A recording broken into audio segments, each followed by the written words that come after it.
त्यो white blood sale भनेर चाहिँ एन्टिबडी भन्ने एउटा तत्त्व निकाल्छ क्या।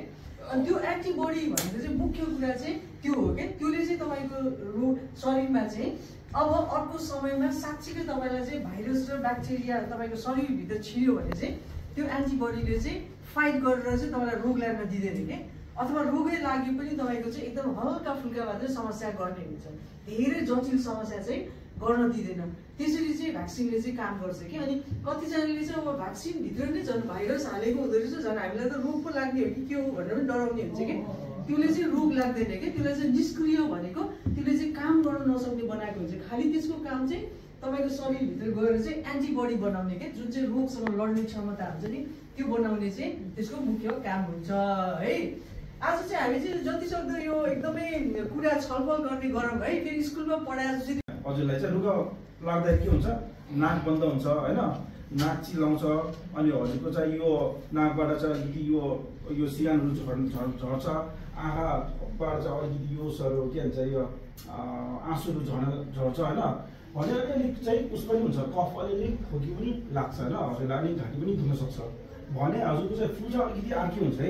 हजुरलाई चाहिँ यो फ्लू लाग्दाखेरि चाहिँ के हुन्छ भने चाहिँ ज्वरो आउँछ। सबैभन्दा ज्वरो आएर चाहिँ मलाई यो वर्ष त खक्कै पाऱ्यो, म त ओछ्यानमा सुतै भएँ 3-4 दिनसम्म भन्छ नि होइन, त्यतिखेर चाहिँ फ्लू लाग्यो के। त्यति भ्याक्सिनेसन फ्रीमा लाउन पाउँछ। त्यो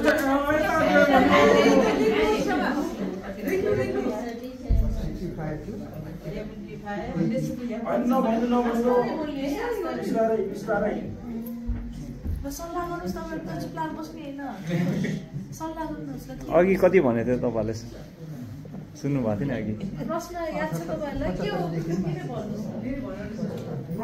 प्रश्न एकचोटि भन्छ उमेरको छ है। कति उमेरभन्दा माथिकोले फ्री कोभिड र फ्री फ्लू भ्याक्सिनेसन लगाउन पाइन्छ? त्यहाँ भन्नुहोस्, साथी मिलेर भन्नु।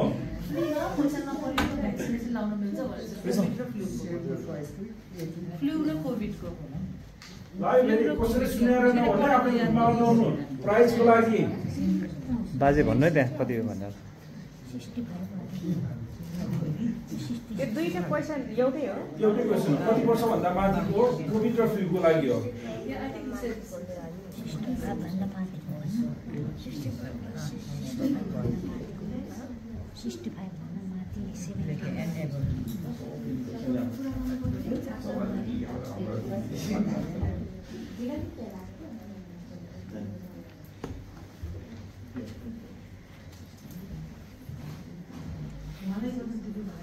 ल भयो। ल 2 नम्बरको लागि चाहिँ रेडी भयो जस्तो छ है। सबैले अनुहार मेरो हेरेको छ। 2 नम्बरको चाहिँ मोटोकलको बारेमा छ है।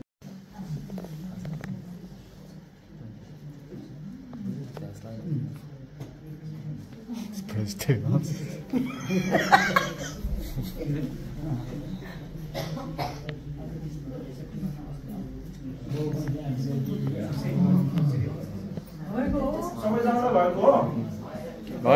भयो। लास्टमा चाहिँ हाम्रो डाक्टर तमान दिदीले एउटा बोनस क्वेसन सोध्नुहुन्छ अरे है तपाईँलाई। बोनस क्वेसन गलत हो कि ट्रु हो कि फल्स हो, गलत हो कि होइनमा लेख्नु है उत्तर। यस अर नो है।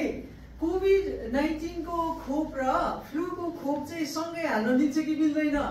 मिल्छ कि मिल्दैन? बाजेले आन्सर भनिसक्नु भयो। मिल्छ बाजे?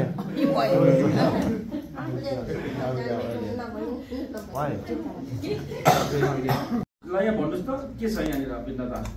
कोभिड न्यू भाइरस रे फ्लू चाहिँ ओल्ड भाइरस। न्यू भाइरस र ओल्ड भाइरस अलिकति बयान बखान गरिदिनु त त्यसलाई भन्नु त दिदी। पुरानो र नयाँ भाइरसको तर अलिकति बखान गरेर भनिदिनुहोस् त।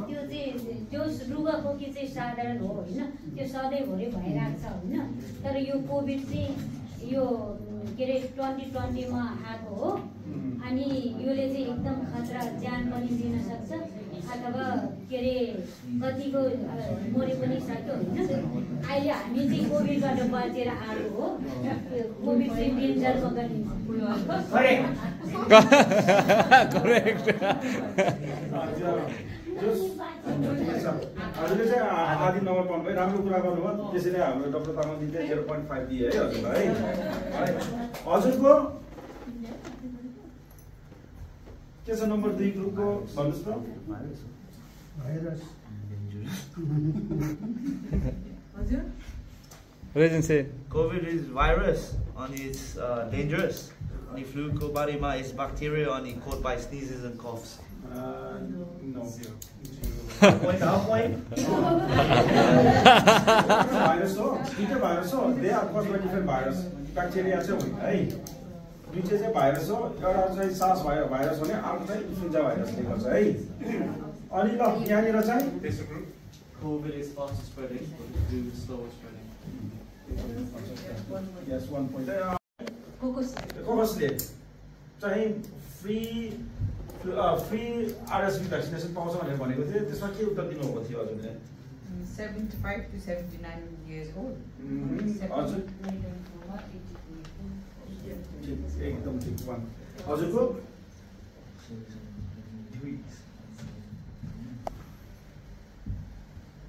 28.3 on weight pregnant woman 75 centimeters. ल 2 points. I know 1 was.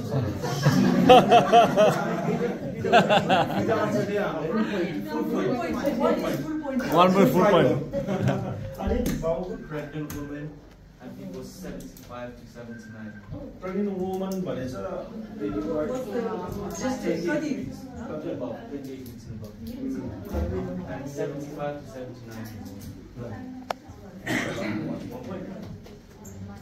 Okay नि लास्ट क्वेसन चाहिँ मिल्छ कि मिल्दैन भने थियो कोभिड र फ्लू भ्याक्सिनेसन सँगै लाउनु मिल्छ कि मिल्दैन भने थियो हाम्रो त यहाँ उत्तर के छ होला भन्नुहोस् न मिल्छ तर अनफर्चुनेटली नम्बर 2 ले चाहिँ ग्रुपले चाहिँ 5 ल्याएको छ भने विजेता हुनुहुन्छ 6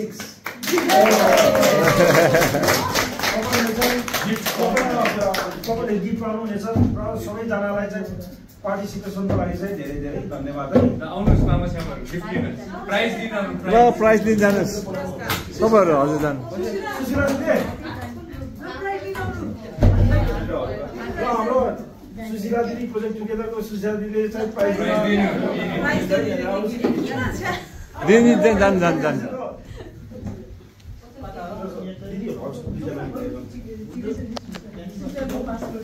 Well done, Dylan.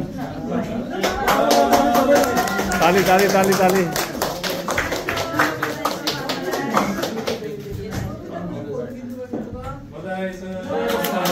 Hello, tali. यो चाहिँ हामीले प्रोजेक्ट टुगेदर समूहले गरेको प्रोग्राम हो हैन यो चाहिँ अब हामीले खोपहरुको बारेमा जानकारी दिनको लागि हैन दुईचोटी गर्यौं यो चाहिँ अब हुन त क्यान्सल भयो दुईचोटी तर आज गर्ने मौका जुरियो यो भन्दा अगाडि चाहिँ हामीले फार्म बुरोमा पनि गरेको थियो किनभने फार्म बुरोको छेउमा मामाहरुले चाहिँ हामीलाई पनि गर्नु पर्यो सबै अल्ट्रासाउन्डमा भयो हामी दुई दुईवटा बस चढेर आउनु पर्ने भयो भन्दाखेरि हामीले फार्म बुरोमा पनि एक दिन लगाएर गरेका थियौं आज चाहिँ यहाँ गरेको छ हैन सो यो सबै हैन समय जुराउनु पर्यो टाइम लगाउनु पर्यो यो आज के बोल्ने कस्तो खालको जानकारी दिने हैन तपाईलाई चाहिँ कसरी हुन्छ यो जानकारीहरु दिएर तपाईले बुझोस् आफ्नो साथीभाइ आफ्नो समाजमा यो कुराहरु फैलाउने हैन अरूलाई जानकारी दिने भन्ने खालको कुराहरु चाहिँ आज उहाँ हाम्रो जिद्दी डाक्टरले गर्नुभयो र सोम थापा फार्मासिस्ट हुनुहुन्छ हैन सो उहाँले चाहिँ आफ्नो समय निकालेर यो सबै गर्नुभयो उहाँहरु डाक्टर हैन जीपी डाक्टर र फार्मेसी भए पनि एकदमै चाहिँ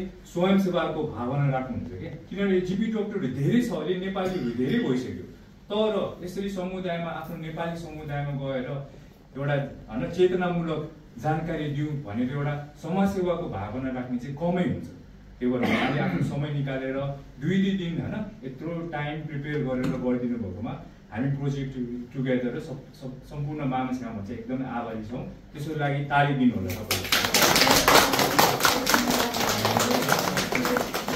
र खासै केही त छैन यो चाहिँ जित्दिदी राइट हामीले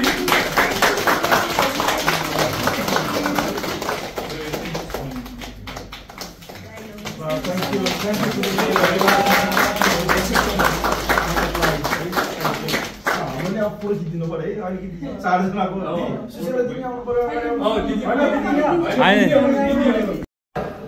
ल ल बाई बाई ल ल हुन्छ हुन्छ बाजे हजुर हजुर हामी यहीँ बस्छौँ ल ल राम्रोसँग जानुहोस् है त ल ल बा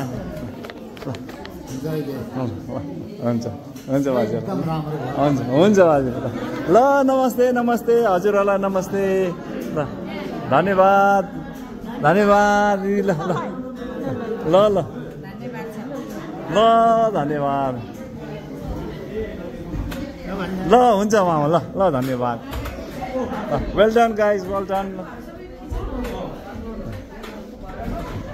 क्लिन अप